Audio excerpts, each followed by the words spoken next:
americano.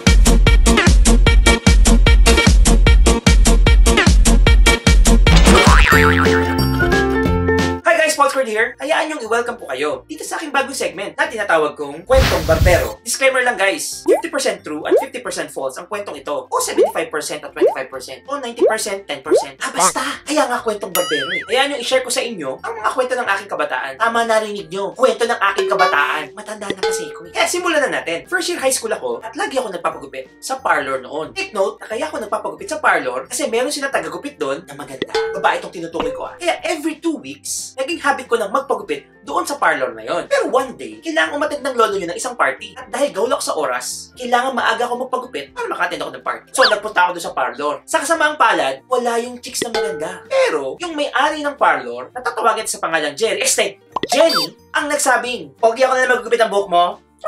At dahil kailangan ko magpagupit, no choice na ako, kundi magsabing, "Sige po." Pagkapasok ko pa lang sa parlor, nagtaka ko bakit kinanda doon nung may-ari yung pintuan ng kanyang parlor. Para hindi makapasok ang pusa. So, ginupitan niya na ako. At after 15 minutes, maayos ang pagkakagupit niya. Masaya ang lolo niyo. Na hindi ko akalain ay yung kagwapuhan ko noon ay nadagdagan ng 2 paligo. Nung oras na magbabayad na ako, sabi ba naman ni Jenny, "Wag na po, treat ko na sa iyo yan."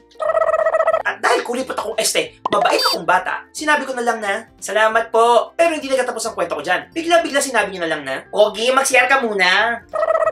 At ako namang si tanga, nag-CR naman ako. Ang CR ng kanyang parlor ay medyo dun sa may bandang dulo. Na kung isipin mo na dahil bata ka pa noon, 1 kilometro ang layo mula dun sa pintuan. Hindi ko alam kung anong pumasok sa isip ko. O dahil wala talaga ako iniisip mo. Kaya napapayag ako sa imbitasyon ni Jenny. Tandang-tanda ko pa na pagkatapos ko mag-jingle bells, biglang pumasok siya sa loob ng banyo at dinakma ang aking jingle balls.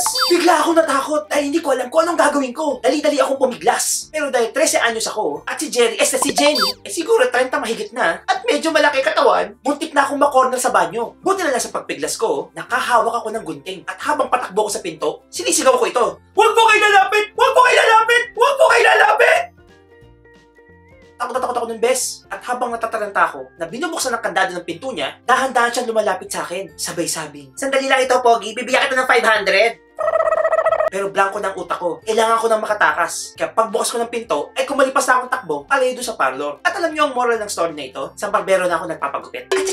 Maraming salamat guys at sana naibigan niyo ang aking video na ito. Huwag niyo kakalimutang mag-subscribe, mag-thumbs up, at mag-comment kung meron kayong karanasan na katulad nung sa akin. Kaya sa muli guys, maraming salamat. Ako nga pala si Potscard nagsabing, Maboo!